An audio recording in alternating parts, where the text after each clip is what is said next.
যাদের হাতে আবার দেখা গেছে M4 রাইফেলও।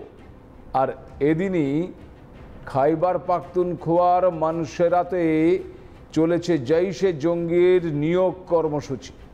রিপোর্ট বলছে খাইবার পাখতুনখোয়াকে আপাতত জঙ্গি শিবিরগুলি কমান্ড সেন্টার হিসেবে দেখছে। সেক্ষেত্রে পিওকেতে থাকা জঙ্গি ঘাঁটিগুলো ফরওয়ার্ড সেকশন হিসেবে কাজ করছে। তাছাড়া অপারেশন সিঁদুরের পর জঙ্গিদের শেষকৃত্যের একাধিক ভিডিও সমাজ মাধ্যমে ছড়িয়ে পড়েছে, যেখানে দেখা যাচ্ছে একেবারে পাক জওয়ানদের। ফলে জঙ্গিদের এই পরিকল্পনাও যে তাদের মদতেই হবে এ আর নতুন কি।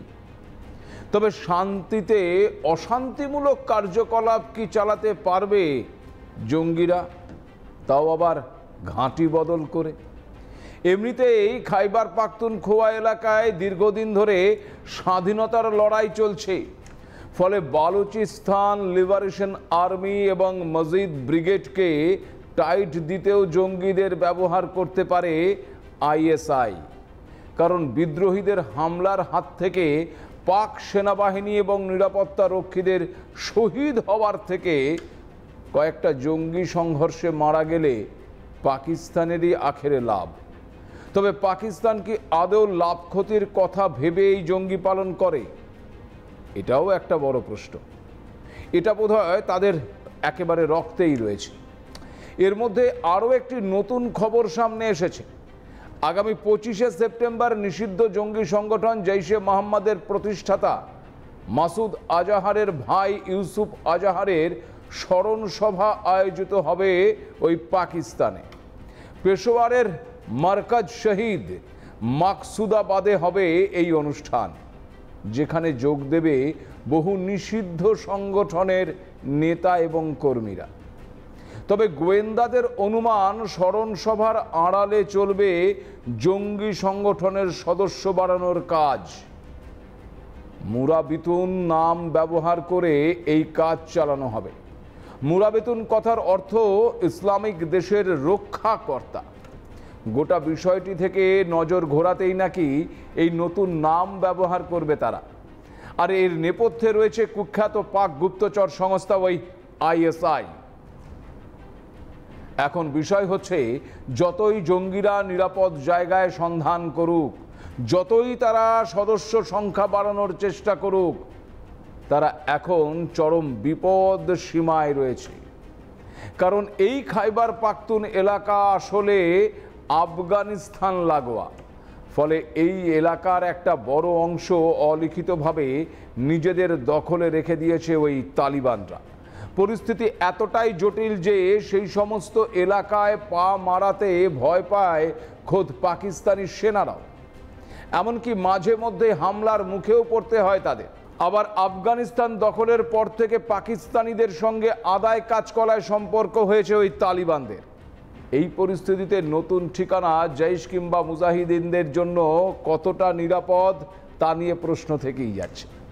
ফলে এখন একুল ওকুল দুকুলেই জঙ্গিদের মাথার ওপর খাঁড়ার ঘা। যদিও এত কিছুর পরেও পাকিস্তান বা পাক মদতপুষ্ট জঙ্গিদের এতটুকুও লজ্জা নেই। এখনও তারা ভারতে অনুপ্রবেশের চেষ্টা চালিয়ে যাচ্ছে। এখনও ভারতের ইতিউতি লুকিয়ে রয়েছে পাক জঙ্গিরা। চেষ্টা চালাচ্ছে উৎসবের মরশুমে ভারতের ওপর হামলা চালানোর। তবে ভারতও ছেড়ে কথা বলার দেশ নয়। জঙ্গিদের উপস্থিতির খবর পেয়েই শুক্রবার রাত থেকেই উধমপুর জেলায় অভিযানে নেমেছে ভারতীয় সেনাবাহিনী এবং জম্মু কাশ্মীর পুলিশের স্পেশাল অপারেশন গ্রুপ। তাদের লক্ষ্য করে এলোপাথারি গুলিও চালিয়েছে জঙ্গিরা। আর এই ঘটনায় এক ভারতীয় জওয়ান শহীদ হয়েছেন। জানা গেছে উধমপুরের ডুডু বসন্তগড়ে জঙ্গিদের উপস্থিতির খবর পাওয়া গিয়েছিল। এনকাউন্টার স্থলকে ঘিরে রাতভর কড়া কর্ডন তৈরি করা হয়। এরপর চলে অভিযান। সেনা সূত্রে খবর, উধমপুরে জৈশে মোহাম্মদের 2 থেকে 3 জন জঙ্গি লুকিয়ে রয়েছে বলে গোয়েন্দাদের তথ্যে জানা যায়। আর সেই ভিত্তিতেই তল্লাশি অভিযান জোরদার করা হয়। কর্মকর্তাদের দাবি, জঙ্গিরা কিছুদিন ধরেই অনুপ্রবেশের চেষ্টা চালিয়ে গেলেও ভারতীয় নিরাপত্তা বাহিনী তাদের সেই প্রচেষ্টা ব্যর্থ করে দিয়েছে। গত 26শে জুন এই এলাকাতেই ভারতীয় সেনার গুলি খেয়ে মৃত্যু হয়েছিল জৈশের শীর্ষস্থানীয় কমান্ডার হায়দারের। আর এই আবহে পাকিস্তান কোন পথে হাঁটবে, যেভাবে পাকিস্তানের পর্দা ফাঁস হচ্ছে তাতে আমেরিকা তাদের পাশে আদৌ থাকবে কিনা প্রশ্ন সেখানেও উঠছে। বালোচ লিবারেশন আর্মি নাম তো অনেকেই শুনেছেন নিশ্চয়ই। 1970-এর দশকের গোড়ার দিক থেকে সক্রিয় হয়ে ওঠে এই বাহিনী। সেই সময় পাকিস্তানে ক্ষমতায় ছিল জুলফিকার আলী ভুট্টো। এরপর যখন সামরিক স্বৈরা শাসক জেনারেল জিয়াউল হক ক্ষমতায় আসেন, তখন এই বালুচিস্তানের জাতীয়তাবাদী নেতাদের সঙ্গে তার আলোচনা শুরু হয়। এরপর সশস্ত্র বিদ্রোহের অবসানের পর বিএলএ সদস্যরা মূলত নিষ্ক্রিয় হয়ে পড়ে। কিন্তু 2000 সালে পারভেজ মুশারফ ক্ষমতায় থাকার সময় এই বাহিনী ফের সক্রিয় হয়ে ওঠে। সে সময় বালুচিস্তান হাইকোর্টের বিচারক নওয়াজ মার্রিকে হত্যা করা হয়। এই সময় থেকেই পাকিস্তানি সেনাবাহিনী এবং সরকারি সংস্থার ওপর আক্রমণের ঘটনা বাড়তে থাকে।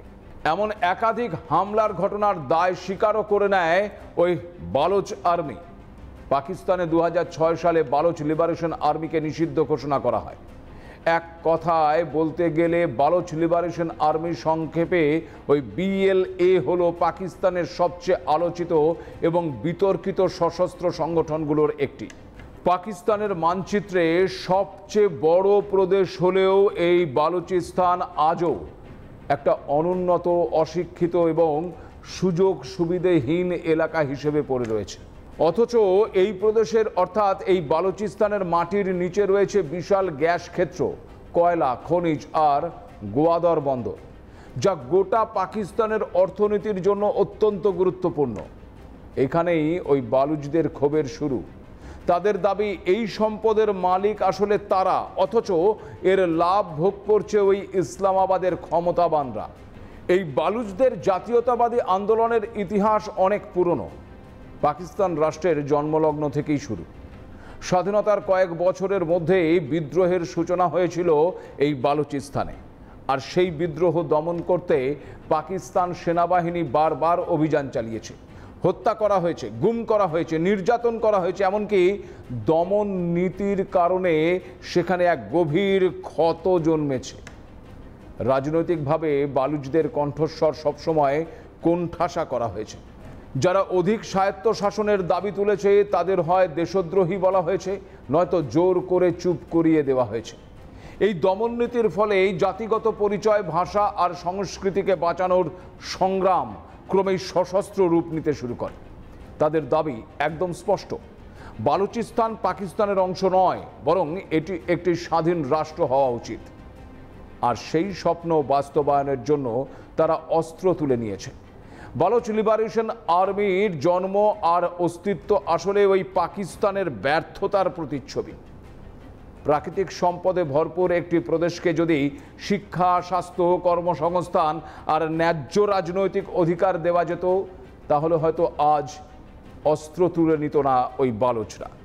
কিন্তু দমন আর বঞ্চনার কাহিনী যতদিন চলবে, ততদিন এই বিএলএ অর্থাৎ বালুচ লিবারেশন আর্মি মতন সংগঠন